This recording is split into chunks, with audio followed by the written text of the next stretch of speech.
తెలంగాణ రైతాంగానికి cotton corporation of India శుభవార్త చెప్పింది. తెలంగాణ రాష్ట్రంలో వారం రోజుల్లో కాటన్ కార్పొరేషన్ ఆఫ్ ఇండియా ద్వారా పత్తి కొనుగోలు ప్రారంభమవుతుందని తెలుస్తోంది. ఇదే విషయాన్ని రాష్ట్ర వ్యవసాయ శాఖ మంత్రి తుమ్మల నాగేశ్వరరావు వెల్లడించారు. తెల్ల బంగారం సాగు చేసిన రైతులకు బంగారం లాంటి వార్త చెప్పారు. రైతుల ప్రయోజనాలకు భంగం కలగకుండా పటిష్టమైన చర్యలు తీసుకుంటున్నామని చెప్పిన మంత్రి తుమ్మల నాగేశ్వరరావు పత్తి కొనుగోళ్లపై నిర్వహించిన ఉన్నత స్థాయి సమీక్ష సమావేశం తర్వాత ఈ శుభవార్త చెప్పారు.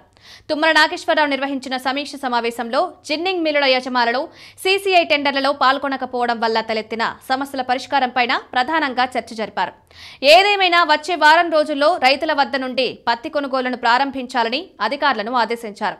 తెలంగాణ రాష్ట్రంలో పత్తి కొనుగోళ్ల సమస్యలు పరిష్కరించడం కోసం రేపు మరోమారు సీసీఐ సీఎండీ కాటన్ మిల్లర్ల సంఘం ప్రతినిధులతో సమావేశం నిర్వహిస్తుంది. ఈ సంవత్సరం అధిక వర్షాల కారణంగా రైతులు ఆశించిన మేర పత్తి దిగుబడి లేదని, ఈ నేపథ్యంలో రైతులకు నష్టం జరగకుండా చూడాల్సిన బాధ్యత తమపై ఉందన్నారు.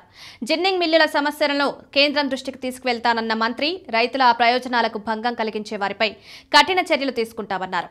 పత్తి కొనుగోళ్ల ప్రక్రియలో మిల్లర్లు టెండర్లు వేయడానికి ఎందుకు ముందుకు రాలేదో ఆ అభ్యంతరాలను వివరించిన మంత్రి ఈ సమస్యను కేంద్ర ప్రభుత్వం దృష్టికి తీసుకువెళ్తామన్నారు. లింట్ శాతం పైన L1 slot booking area mapping వంటి నిబంధనలపైన మిల్లర్లు అభ్యంతరాలు వ్యక్తం చేశారన్నారు. ఈ వ్యవహారంలో గతంలో కూడా 2 సార్లు సీసీఐ అధికారులు మిల్లర్లతో సమావేశాలు నిర్వహించారు. అయితే గత సీజన్లో అనుసరించిన విధానాలను ఈ సంవత్సరం కూడా అమలు చేయాలని రాష్ట్ర ప్రభుత్వం సీసీఐకి సూచన చేసింది. సీసీఐ అధికారులు ఈ ఏడాది కొత్తగా తీసుకువచ్చిన నిబంధనలతో ముఖ్యంగా లింట్ శాతం, మరికొన్ని నిబంధనలలో కొంత సడలింపు ఇస్తామని, మిగతా నిబంధనలు యథాతథంగా అమలు చేస్తామని వివరించారు. వచ్చే వారం రోజుల్లో పత్తి కొనుగోలు ప్రారంభిస్తామని భరోసా ఇచ్చారు.